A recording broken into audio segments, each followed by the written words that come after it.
Using ConverKit to create and send newsletters is straightforward. Follow these steps. Set up your account. Log into your ConverKit account. If you're new, create a free or paid account at ConvertKit's website.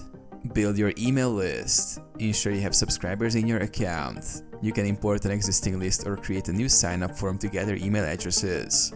Forms can be embedded on your website or shared as standalone pages. Create a broadcast. Navigate to the broadcast section in the dashboard.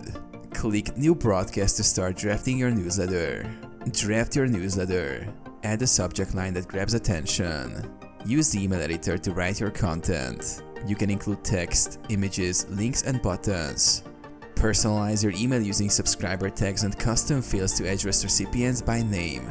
Preview and test. Use the preview feature to check your email's appearance. Send a test email to yourself to ensure it looks good in inboxes. Send or schedule.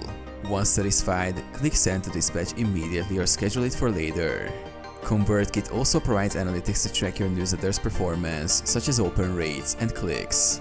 Adjust your content based on these insights for better engagement.